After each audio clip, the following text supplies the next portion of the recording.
你先真係你覺得你真係可以做到一個道德嘅主宰嘅咁樣做道德判斷嘅，你先能夠呢個實踐道德噶嘛。即係呢啲咪你儒家所信仰嘅內容咯。佢就係同呢個道德實踐係實際直接相關嘅但係其他宗教咧就會有好多其他同道德唔係好直接相關嘅內容要你信。咁儒家喺呢啲咧就冇嘅，例如邊啲咧？例如呢個所謂唐生所講嘅獨斷嘅教條啦，生活嘅禁忌咧，或者宗教嘅組織啊、宗教嘅儀式啊咁樣，甚至其他譬如呢個關於宇宙論嘅知識啊，關於呢個對自然嘅知識啊等等即係其他宗教，譬如基督教咁都好多啦，呢啲呢個有啲印度教就唔禁食牛咁樣呢啲生活嘅禁忌宗教組織一啲教會咁樣咧，即係一定要返教會嘅你信呢個教就一定要返教會咁有啲咁樣嘅講法。基督教以前都有啦咁你譬如你信基督教，你就要信埋呢個上帝7日創造天地萬物你要信呢個宇宙論嘅知識或者你相信呢個耶穌嚟到呢個世界做咗好多奇蹟嘅醫好多人嘅咁之類咁樣即係你要相信呢啲內容㗎嘛咁樣問題呢啲內容咧就唔係好直接關聯於人嘅道德實踐咁儒家就冇呢啲內容，即係唐生話得儒家就冇呢類內容。呢類內容因為同呢個人嘅道德實踐冇乜關係即係冇直接嘅關係啦。但係喺基督教內部嚟講咧，佢可能有關嘅因為咧佢可能呢個耶穌就係教你點做人啊嘛啲教徒就係睇住你耶穌個行事為人嚟到學做人咁樣，咁同道德有冇關係咁有不過又唔係好直接唔係好直接，即係話咧你就算唔相信耶穌你都可以做嗰啲好嘅行為，道德實踐嘅行為唔一定要通過佢但係儒家所相信嘅內容咧，如果你唔信咧，你就做唔到道德行為。咁點解咧？因為佢嗰啲根本最基本嗰啲，你相信人嗰個心性相信人呢個能夠實踐道德你人有個道德主體，咁呢啲係最基本嘅內容嚟㗎嘛，呢啲所以佢一定係直接同呢個道德實踐咧係相關嘅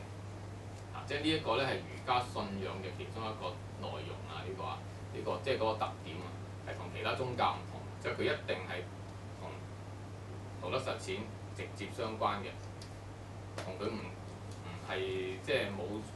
冇咗好多其他宗教所具有嘅嗰啲唔係直接相關嗰啲內容即係譬如嗰啲教會儀式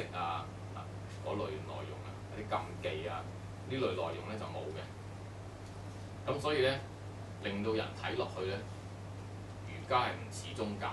因為冇呢啲嘢咧，其實真係好唔似嘅。宗教應該有呢啲嘢㗎嘛，應該有個教會你覺得呢個應該係有啲禮儀儀式咁樣呢個應該係有啲教條要遵守咁樣有啲禁忌咁先似㗎嘛咁你冇呢啲嘢，所以咧就會令人覺得唔似嘅。呢個的而且確又係我哋成日覺得儒家唔係宗教咧，呢個其中一個原因，因為佢唔似咁因為佢就係即係呢個係，所以唐生話呢個就係佢唔同嘅地方呢個就係佢唔講呢啲嘅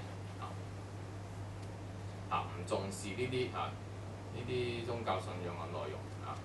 啲唔重視呢一類嘅內容。咁所以唐生呢個舉例過，譬如來生咁樣基督教相信來生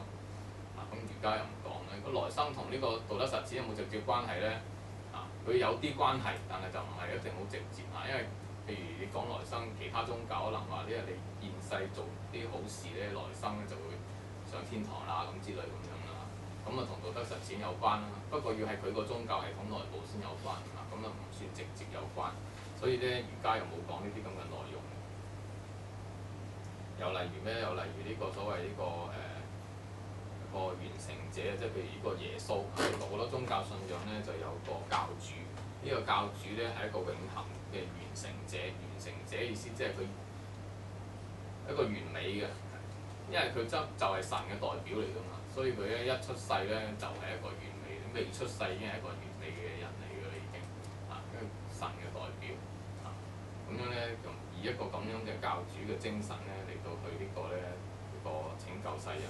咁樣，即係有啲宗教啲咁樣嘅人啊，呢個嚇唔同嘅宗教咧就會有唔同嘅一個咁樣嘅人呢個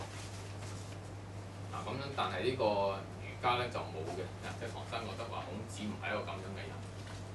即係有啲人咧，即係呢個理解儒家咧，就會將孔子神聖化咗佢將佢變成好似神咁話佢係一個上帝化身咁樣，都唔係唔得嘅。你咁樣講都得呢個但係呢個孔子自己唔係咁講咯呢個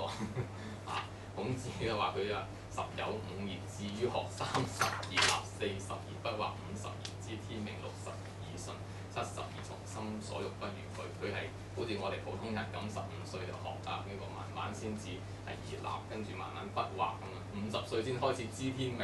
咁點會係一出世就知咧？唔係㗎嘛呢個。咁所以呢個咧，孔子就係一個唔係一個已經完成嘅人格，而係一個咧慢慢通過呢個學嘅過程咧嚟到去完成佢嘅聖人嘅人格。咁所以呢度咧就同呢一個其他嗰啲宗教信仰咧嗰啲講法咧又唔同呢個。咁所以呢個即係唐生覺得呢個儒家嘅其中一個特點咧，嗰個信仰嘅特點作為宗教咧，就係佢嗰個信仰嘅內容咧係直接關聯於道德實踐。咁例如邊啲咧？咁頭先都講過啲，咁呢度都佢都講過列咗啲出嚟，例如仁義禮智儒家相信嘅內容係乜嘢咧？儒家作為宗教相信嘅內容咧就係仁義禮智相信仁義禮智緣我心相信聖善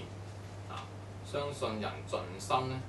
盡心盡性咧就能夠成聖成賢㗎啦。呢啲就係儒家信仰嗰啲內容呢個同道德實踐咧係相關嘅。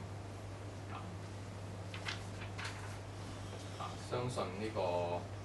聖賢咧係會人民愛民呢個相信聖賢係能夠與天地萬物合一與天地合德呢個與天德流行合一即係天人合一相信呢啲咁樣嘅內容呢個。咁呢啲咁嘅信仰內容咧，全部都係直接同人嘅道德實踐有關嘅。即係話你如果唔相信呢啲內容咧，你嘅道德實踐就冇可能。呢個人有道德實踐就一定要相信呢啲咁樣嘅內容。咁所以儒家信仰內容所講嘅咧就係呢啲，咁其他嗰啲咧唔係直接相關嗰啲咧就唔講。咁但係其他宗教咧，嗰啲內容就好多嘅。呢個就相當多嘅嗰啲教條